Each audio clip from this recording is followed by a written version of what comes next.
Hello everyone, welcome to a product review at Phenomenal. Today we are going to look at the largest mutual fund in India, which is the HDFC Balanced Advantage Fund. It has about 95,000 crores in AUM and it's charging between 0.76% for the direct version and more than 1% for the regular version. This product is perceived to be a low volatile product, and we will debunk all about this portfolio or about this fund in the coming analysis. Now, to start off with, let's see what is in this fund, what this fund basically consists of. So, I will go to the risk tab to see what the portfolio asset allocation is. So this is called as a balanced advantage fund. It's a balanced fund, right? So the expectation is that it is allocated between equities and bonds. And that's what you're seeing here, right? So your allocation is between equities 66% and 30%, about 30% to bonds, and also some of them to others, that is mostly cash, right? But the issue with this fund is that most of your risk is coming from equities, that is Nifty 50, right?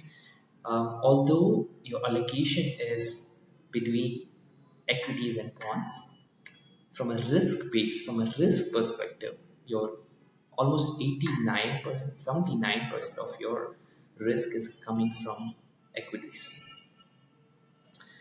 Now that we understand what this fund is about, or what this fund consists of, let's quickly review its performance in the last few years and then go into the historical betas or the historical risk sources of this fund.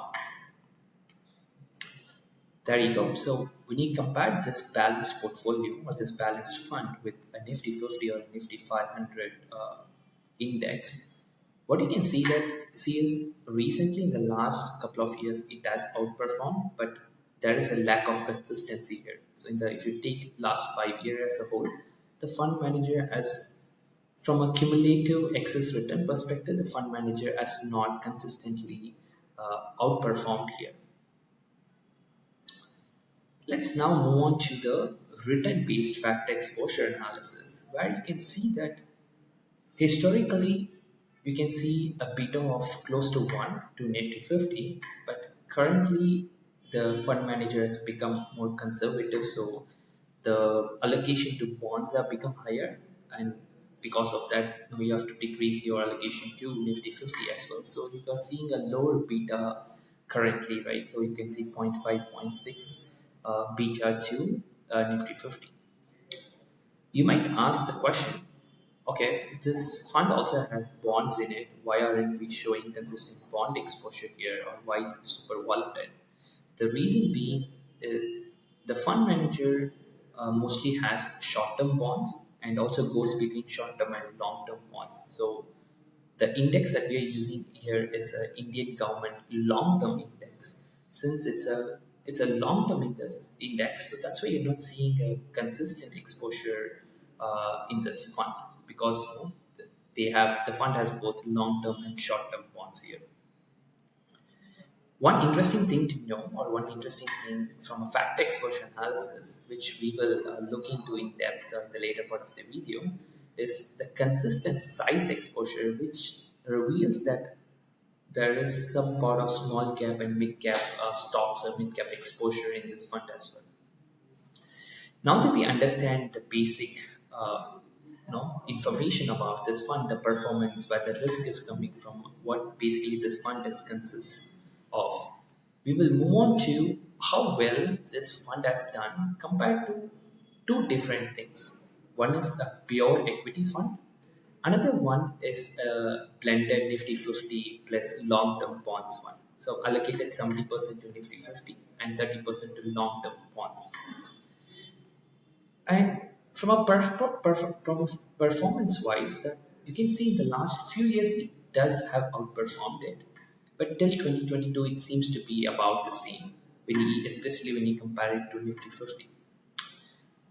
Now coming to the main part of the video, right, which is highlighting the riskiness of this fund.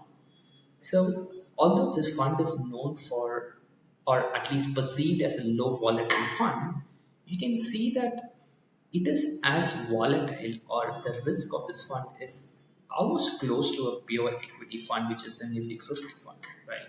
So you can see during COVID, both of these funds went down almost close to 30%, right? So see this as a low volatile fund is not the right thing to do. So both this fund, that is the Balanced Advantage Fund, and Nifty 50 is as risky as like an equity product, right? So viewing this as like a low volatile fund doesn't seem to make sense.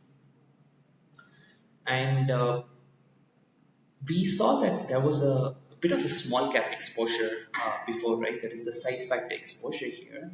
So I took up a challenge just to see how well we can replicate this fund using a small cap and a long-term bond a portfolio, right? So I created a portfolio of a small cap and a long-term bond index. So here you have taken the Motila as a small cap fund and a Nifty 50 long-term bond index, right? And let's see how well we can replicate this fund. Just as an exercise, right, to see how well small cap and long term bonds can replicate this entire fund, right? Well, right, I think with the small cap we're able to match the performance at least. But this is also comes with its bias, right? We are looking back to match the performance, but this is just like a small exercise that can explain or that can tell you where the outperformance is sort of coming from, right? So to conclude the video, right, I would say this fund is the largest fund with 95,000 crores in area, right? So almost, I think a lot of people have invested in this fund, and clearly that's why it is the largest fund, right? So it is viewed as a low volatile fund, or maybe it is marketed as a low volatile fund, which we have prove that it is not a low volatile or low risky fund, right? It is as risky as a pure equity fund, right? So during COVID, it didn't give you any sort of protection in a way, right? So it is the only takeaway from this video I would take is that it is as risky as an equities fund. If you are looking for a kind of a blended portfolio, right? So here you can see a blended portfolio of Nifty 50, which is allocated to be 70% and bonds as 30%, right? You can look into that as well.